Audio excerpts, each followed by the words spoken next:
안녕하세요. 사이언스5 범진이에요. 오늘 저희가 아주 재밌는 걸 볼 건데 여러분 혹시 인지과학이라는 거 좋아하시나요? 인지과학은 사람의 뇌, 즉 인간의 생각에 대한 건데 이게 아주 오래전부터 연구가 되어 왔던 거예요. 거의 그 기원전, 그러니까 소크라테스부터 시작을 해 가지고 중간에 뭐 데카르트, 라이프니츠, 그다음에 뭐 칸트, 그다음에 이제 현대적인 인지과학들도 되게 많은데 오늘 주제는 LLM에 대해서 커그니티브 비헤이비어라는 걸 연구한 최신 논문입니다. 이 논문은 스탠포드에서 프리프린트로 나온 거고요. 한 가지 특이한 점은 여기서 모델 두 개를 비교를 하는데 하나는 중국 모델 QN 2.5 3B고 다른 하나는 미국 모델 라마 3.2 3B예요. 요즘 중국이 굉장히 치고 나오고 있는데 근데 이 논문에서도 보이는 게 뭐냐면 중국 모델이 어떤 커그니티브 비헤이비어를 가지고 있고 미국 모델은 가지고 있지 않다라고 말을 해요. 그래서 오늘은 그 근거가 무엇이고 그다음에 이제 그게 어떤 커그니티브 비헤이비어인지 그걸 한번 살펴볼게요.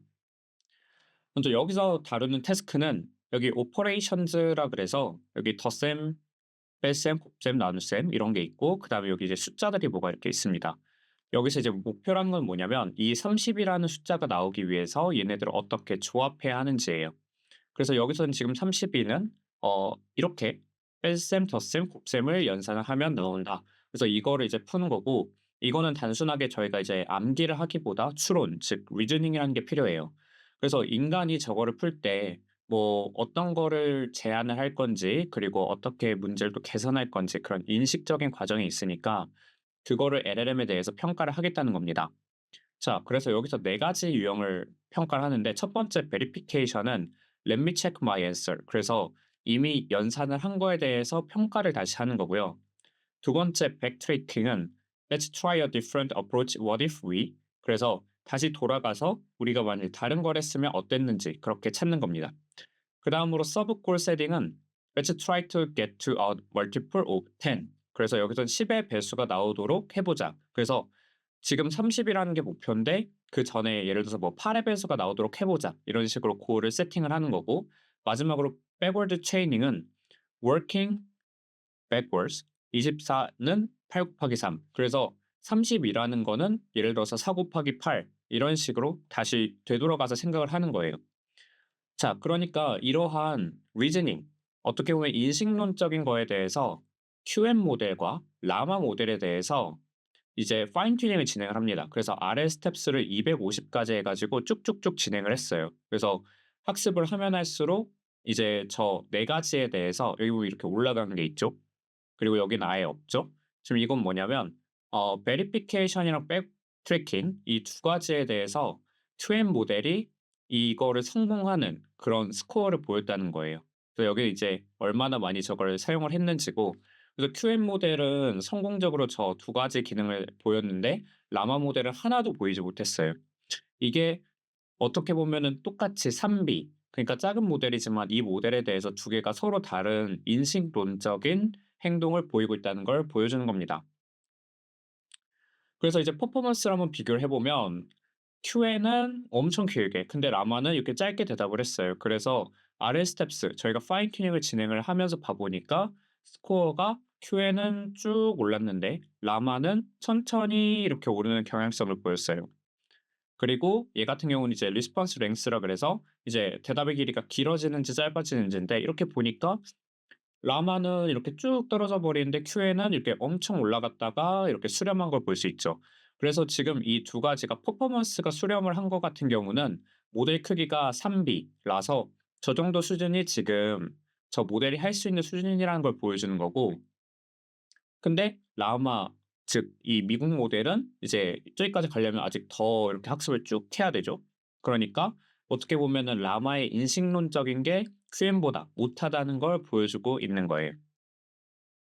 그래서 여기서는 이제 두 모델에 대해서 저거 하나만 그러니까 예를 들어서 이렇게 백트래킹이랑 그다음에 베리피케이션을 하거나 이 두 가지를 하거나 뭐 두 가지를 하거나 그다음에 only 백트래킹을 하거나 모든 스테이지를 다 했을 때 이제 저 스코어가 어떻게 개선이 될 수 있는지를 보여주는 거고 기존의 라마 같은 경우 이렇게 되었었는데 저거를 수행을 하면은 이렇게 쭉 오를 수 있다.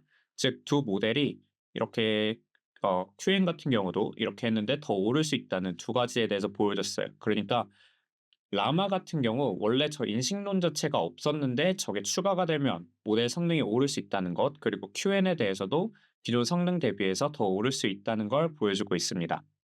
그다음에 이게 굉장히 흥미로운데 이게 뭐냐면 MT Chain of Thought Priming이라 그래서 COT를 하는 데 있어서 COT를 할 때 저희가 뭐 서브고를 세팅해 그다음에 뒤로 다시 되돌아가 봐. 그런 식으로 내용은 없이 모델한테 COT 하는 방식을 알려주고 학습을 하는 거를 체크를 해본 거예요. 그래서 올 스트래티지, 그래서 모든 경우를 이렇게 다 해 봤을 때 성능이 이렇게 쭉 오르는 거 볼 수 있고요.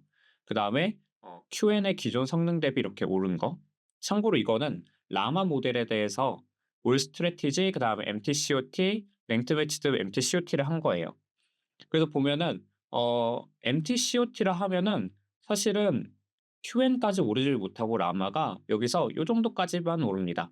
그니까 이게 지금 말하는 게 뭐냐면 빈 상태로 COT를 하게 되면 라마는 성능이 오르지 않는다는 겁니다. 그래서 여러분이 라마 모델이 있는데 라마한테 뭐 "이렇게, 이렇게, 이렇게 해. 너가 알아서 해." 그냥 백트래킹하고 그다음에 서브골 세팅해서 해라고 하면은 라마는 말을 듣지 않는다는 거예요. 그래서 결론은 결국에는 틀이 있어야 된다. 즉 이게 약간 좀 억지일 수 있는데 칸트가 말한 그 인식의 틀처럼, 그리고 칸트 이후에 나온 컨스트럭티비티즘이라고 해서 구성주의라는 게 있어요. 구성주의는 어떻게 보면 우리의 뇌가 계속해서 데이터를 받아들이고 우리의 틀이 개선되고 그 틀이 개선되면 다시 또 새로운 경험을 하겠죠. 그러면 틀이 또 업데이트가 된다는 그런 이야기입니다.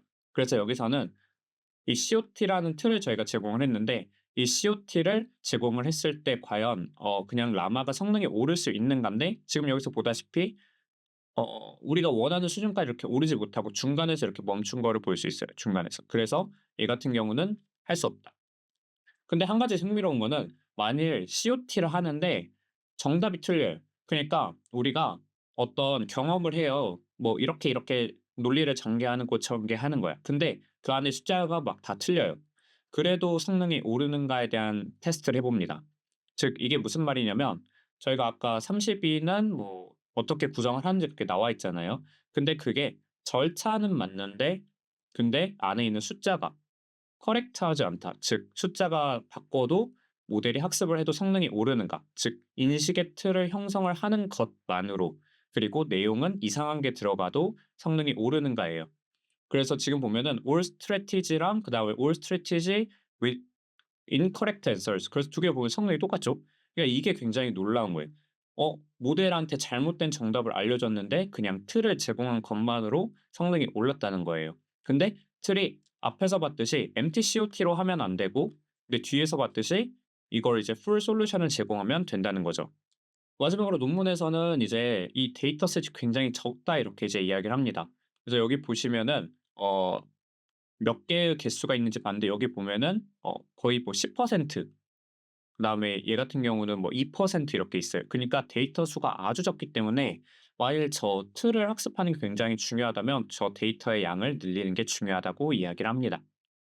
그다음에 마지막으로 모델에게 더 나은 데이터, 즉 프리 트레이닝 때 만일 더 좋은 데이터를 준다면 성능은 당연히 오르겠죠. 그래서 여기 보시면 이게 지금 여기 보면은 큐레이티드 데이터 요건데, 즉 대단히 좋은 데이터를 주면은 라마도 QN 성능까지 이렇게 수렴을 할 수가 있다. 즉 미국 모델도 중국 모델만큼 성능이 개선될 수 있다는 걸 보여줬어요. 그래서 결론적으로 대규모 언어 모델 LLM이 단순히 데이터를 가지고 학습하는 것뿐만 아니라 어떤 인식의 틀을 학습을 하면은 우리가 강화 학습을 이렇게 파인 튜닝 할 때도 성능이 굉장히 빠르게 오르는 경우가 있다. 그리고 반대로 그런 틀이 없다면 저걸 학습하는 데 굉장히 오랜 시간이 걸린다. 그래서 어떻게 보면은 구성주의적인 인식론과 굉장히 맞닿아 있다고 볼 수 있습니다. 네, 그래서 LLM이 앞으로 계속 많이 사용이 될 텐데 이런 인식론적인 해석, 그리고 이게 어떻게 보면은 인간과 굉장히 유사하게 보여지는 것들이 굉장히 흥미로워요. 한 가지 궁금한 거는 LLM이 이런 식으로 계속 발전하면 인간만큼 혹은 인간보다 더 추론을 잘하게 되는 시대가 오지 않을까요? 그럼 그게 과연 언제일까요? 좋아요, 구독, 그리고 댓글로 여러분의 생각을 알려주세요. 그럼 안녕.